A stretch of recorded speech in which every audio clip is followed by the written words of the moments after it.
இன்னைக்கு திமுக பாத்தீங்கன்னா முதல்வருக்கும் ப. சிதம்பரம் போன்ற நபர்களுக்கும் அதிமுக மேல அதிக பாசம் வந்துருச்சு. திமுக கூட்டணியில நிறைய சிக்கல் இருக்கு, நிறைய பிரச்சனை இருக்கு. பிஜேபி கிட்ட மாட்டிக்காதீங்க, பிஜேபி கிட்ட மாட்டிக்காதீங்க.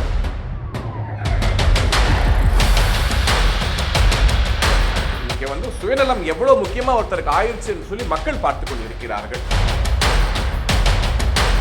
தமிழகத்துக்கு வருகை தரக்கூடிய பாரதத்தின் பிரதமர் மரியாதைக்குரிய திரு நரேந்திர மோடி அவர்கள் பல்வேறு திட்டங்களை தமிழக மக்களுக்கு அர்ப்பணிப்பதற்காக ஒவ்வொரு முறை அவர் தமிழகத்துக்கு வரப்போதும் பார்த்தீங்கன்னா சென்ற வாரம் மதுரை வந்திருந்த போது எய்ம்ஸ் மருத்துவமனையை தமிழக மக்களுக்காக குறிப்பாக தென் தமிழகத்திலே உள்ள மக்களுக்கு ரொம்ப பயன்பெறும் விதமாக எய்ம்ஸ் ஆஸ்பத்திரி திறக்கப்பட்டது.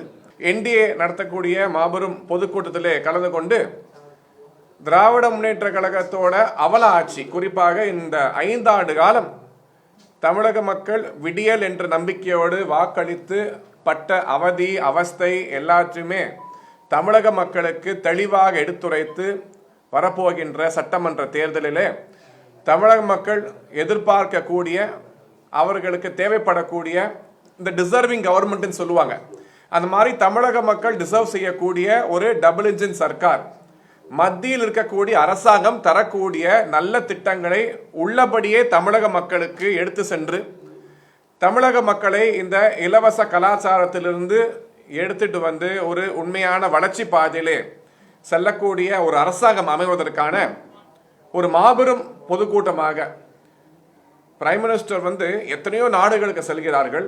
இந்தியாவில் எத்தனை மாநிலங்கள் இருக்கின்றன, இருந்தாலும் தமிழக மக்கள் மீது எவ்வளவு ஒரு கவனம் இருந்தால், ஏற்கனவே ஜனவரி மாதம் 23ஆம் தேதி மதுராந்தகத்துக்கு வருகை தந்தார்கள். அதுக்கப்புறம் மார்ச் 1 மதுரைக்கு வந்தாங்க. இப்போ மார்ச் 11 திருச்சிக்கு வராங்க. ஸோ இத்தனை வேலைப்பாடுகளுக்கு நடுவே தொடர்ச்சியாக தமிழகத்துக்கு நீங்கள் 2024 பார்லிமெண்ட் எலெக்ஷனுக்கு அப்புறமே பார்த்தீங்கன்னா கூட எத்தனையோ முறை தமிழகத்துக்கு தொடர்ச்சியாக திட்டங்களை வாரி வழங்கி கொண்டிருக்கிறார்கள். பட்ஜெட்ல கூட பார்த்தீங்கன்னா தமிழகத்துக்கு எத்தனையோ நல்ல திட்டங்கள் வருவதற்கான சாத்தியக்கூறு ஏற்பட்டிருக்கு. ஸோ தமிழகம் மீது எப்போதும் அதிக அக்கறை கொண்ட பிரதமராக நரேந்திர மோடி அவர்கள் இருந்து கொண்டு வருகிறார்கள். இந்த என்டிஏ கூட்டணி ஒரு மிக பலமான கூட்டணி, வலுவான கூட்டணி. ஏற்கனவே மதுரையெல்லாம் இருக்கக்கூடிய கூட்டம், அங்கே சேர்ந்த கூட்டம் ஒரு வெற்றிக்கான சூழ்நிலையை ஏற்படுத்தி எதிர்கட்சிகள் இன்னைக்கு புலம்பும் நிலையை ஏற்படுத்தி இருக்கிறது. இன்னைக்கு திமுக பார்த்தீங்கன்னா முதல்வருக்கும் ப. சிதம்பரம் போன்ற நபர்களுக்கும் அதிமுக மேல அதிக பாசம் வந்துருச்சு. பிஜேபி கிட்ட மாட்டிக்காதீங்க, பிஜேபி கிட்ட மாட்டிக்காதீங்க அப்படின்னு சொல்றாங்க. ஸோ அதிமுகவை காலம் முழுவதும் எதிர்த்த திமுக இன்னைக்கு அதிமுக மீது இன்னைக்கு பாசம் கொண்டு அவங்களை காப்பாற்ற முயற்சி செய்யக்கூடிய ஒரு சூழ்நிலை ஏற்படுத்த பார்க்கிறார்கள். இது என்னன்னு கேட்டீங்கன்னா தோல்வி பயம். இன்னும் அந்த சீட் ஷேரிங் பத்தி எந்த ஒரு நடவடிக்கையும் எடுக்கல. மற்ற கட்சிகள்லாம் தொகுதி பங்குகளை முடிச்சிட்டாங்க. இன்னும் பிஜேபி அதிமுக அடி அந்த தொகுதி பங்கு என்பது இப்போதைக்கு முடியல. ஏன்னா முடிச்சாதான் சீக்கிரம் தேர்தல் பண்ணி தொடங்க முடியும். எப்போ அதுக்கான நடவடிக்கை எடுப்பாங்க? திமுக கூட்டணியில நிறைய சிக்கல் இருக்கு, நிறைய பிரச்சனை இருக்கு. அதனால அவசரமா எல்லா முடிவு எடுக்க வேண்டிய ஒரு கட்டாயத்தில் இருக்காங்க. ஸோ எப்பயுமே இந்த தோற்கக்கூடிய கூட்டணி தான் அவசரப்பட்டு நிறைய முடிவுகள் எடுப்பாங்க. தேசிய ஜனநாயக கூட்டணியை பொறுத்தவரை ஒரு வெற்றி கூட்டணி. எங்களுக்குள்ள கன்ஃபியூஷன் கிடையாது. இந்த கொலாடி சண்டை மாதிரி காங்கிரஸ் திமுக மாதிரி கொலாடி சண்டை கிடையாது. கொள்கை ரீதியாக ஒன்று கூடியிருக்கிறோம். திமுக வீழ்த்த வேண்டும் என்று ஒன்று கூடியிருக்கிறோம். இங்க யாருமே பவருக்காக அடிச்சுக்கிட்டு அலைஞ்சுக்கிட்டு கிடையாது. எந்த கூட்டணி அமைத்து எந்த இடத்தில் யார் போட்டியிட்டால் வெற்றி பெற்று திமுக வீட்டுக்கு அனுப்ப முடியுமோ, தமிழக மக்களை மீட்டெடுக்க முடியுமோ, தமிழ்நாட்டை மீட்டெடுக்க முடியுமோ, அதற்கான ஒரு கூட்டணி. ஸோ எங்களுக்கு அவசரம் இல்லை. இன்னும் கோட் ஆஃப் கண்டக்ட் அறிவிக்கல, இன்னும் காலம் இருக்கிறது. ஓ பன்னீர்செல்வம், சசிகலா இவர்களோட நிலைப்பாடு தென் தமிழகத்துல பாஜக இடம்பெற்றிருக்க தேசிய ஜனநாயக கூட்டணி வெற்றியை பாதிக்கிறதுக்கான வாய்ப்பு இருக்கதா சொல்றாங்க. அதை எப்படி பாக்குறீங்க? எப்போதுமே ஒரு தனிநபர் எந்த கட்சியில சேரலாம் அப்படிங்கிறது அவரோட விருப்பம். அதுல எந்த விதமான கட்டுப்பாடும் கிடையாது.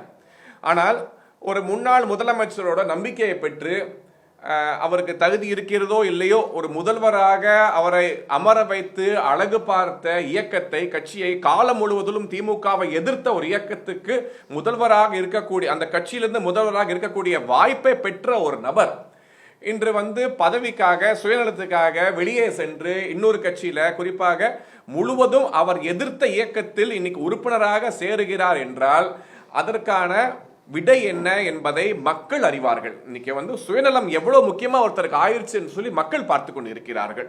ஸோ இவருக்கான வெற்றியா தோல்வியா என்பதை நிர்ணயிக்க போவது காலமும் மக்களும். ஸோ காலமும் மக்களும் இதற்கான பதிலடியை திரு ஓ பன்னீர்செல்வம் அவர்களுக்கு நிச்சயமாக கொடுப்பார்கள். அவர் திமுகவில் சேர்ந்தது அவருக்கு ஒரு மிகப்பெரிய சாபக்கேடாக அமைய போகிறது. ஒரு 2 மணி நேரத்துக்கு முன்பாக செய்தியை பார்த்தீங்கன்னா, கிருஷ்ணகிரியில் ஒரு 70 வயது முதியவரை கொலை செய்து 60 வயது மூதாட்டியை இன்னைக்கு பாலியல் வன்கொடுமை செஞ்சிருக்காங்க. ஸோ இந்த பாலியல் வன்கொடுமை என்பது தமிழகத்தில் ஒரு கலாச்சாரத்தில் அங்கமாக திமுக மாற்ற முயற்சி செய்து கொண்டிருக்கிறது. ஸோ அதை மாற்றியமைக்க வேண்டும். இன்னைக்கு இந்த தவறுகளை எல்லாம் மறைப்பதற்காக, இன்னைக்கு தமிழகத்தில் இருக்கக்கூடிய போதை கலாச்சாரத்தை மறைப்பதற்காக, இன்னைக்கு ஊழல் குற்றச்சாட்டுகள் அமைச்சர்களோட கழுத்தை நெரிச்சிட்டு இருக்கு, அதை மறைப்பதற்காக, இங்க இருக்கக்கூடிய சூழலை மறைப்பதற்காக பிரதமர் மீது குற்றச்சாட்டு, மத்திய அரசாங்கம் மீது குற்றச்சாட்டு, ஹிந்தி திணிப்பு அப்படின்னு முதல்வர் பொய் மேல பொய்யா சொல்றார். ஆனா எத்தனை பொய் சொன்னாலும் எடுபடக்கூடிய தேர்தல் இது கிடையாது. இந்த தேர்தல் என்பது தேசிய ஜனநாயக கூட்டணிக்கான தேர்தல். அதை மக்கள் நிர்ணயம் செய்து முடிவு செய்து விட்டார்கள்.